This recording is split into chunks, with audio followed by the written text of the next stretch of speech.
The stock jocks calmed down as the day progressed, possibly coming around to my earlier observation that the CPI report was irrelevant. There are almost always problems that will be used as a justification for some investors to hide under the bed covers for most of their adult life.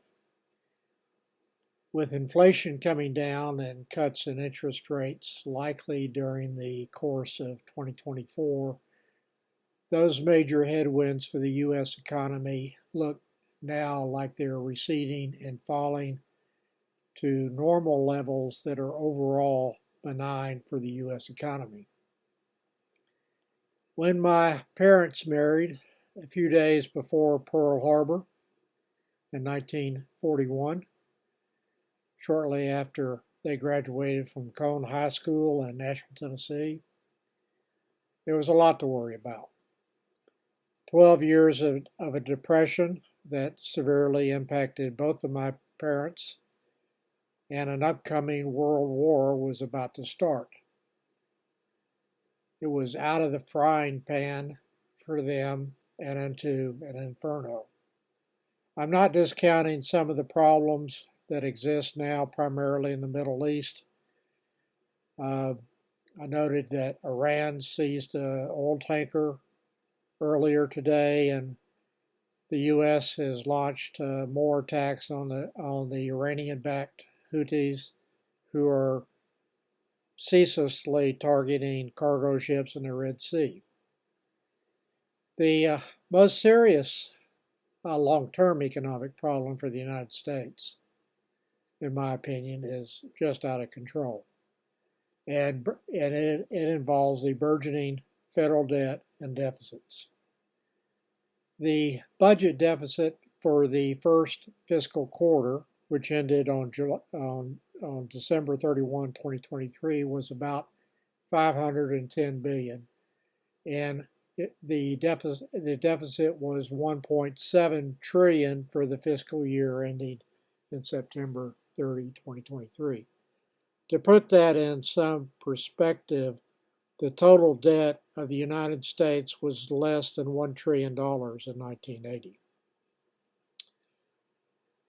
Interest on the federal government debt soared to $659 billion in the 2023 fiscal year, which was up 39% from the prior year.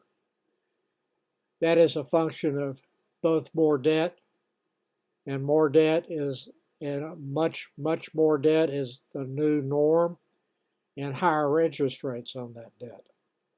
This is not good data for another Ukrainian aid bill, and I am a supporter of more aid. Congress is unable to deal with this problem, and both parties bear responsibility in their own way, in my opinion.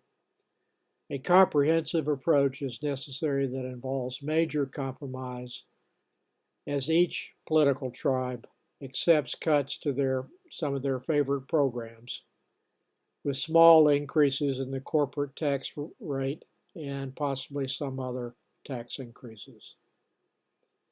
Sensible compromises do not appear to be even remotely achievable at this point. There is certainly no evidence in the past 10 years to suggest that would be the case. I am not optimistic that the politicians are even capable of addressing this problem in any meaningful way. The nation will have the pedal to the metal and will crash into a fiscal wall going 100 miles an hour. I almost view that as inevitable. The question is when. My current prediction is 10 to 15 years from now. This is still a long-term problem, but the longer it is not addressed, the more serious the repercussions will be down the road. The question is, how will the problem ultimately manifest itself? And my theory on that is that the Treasury, trying to raise even larger sums of money by issuing new debt to repay what matures and to fund the deficits which would be ongoing probably in $1 trillion+ range each year, will be unable to sell enough debt to do that.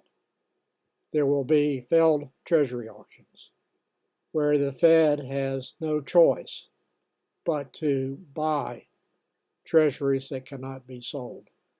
This will be what is called debt monetization and will cause a rapid decline in value of the US dollar and the US stock market. It is a potential depression-causing event. There will be government shutdowns, and another one is rapidly approaching as the stopgap spending bill expires on January 19th for many of the federal programs. Speaker Johnson and Chuck Schumer reached a deal on the total spending level, and there was some optimism after that. I was not optimistic. The total spending level was near what the two parties agreed to when they passed at the last minute an increase in the budget, debt limit. The Republicans are pressuring Johnson now to renege on that agreement and to demand even deeper cuts in programs favored by the Democrats and major concessions on immigration that they want, or otherwise they will cause the government to shut down. The problem is that they will not make any compromises at all. It's their way or the highway. And they're certainly willing to cause the government to blow up, to shut it down, and to cause a debt default by the federal government unless their demands are met by the Democrats. These are not serious people.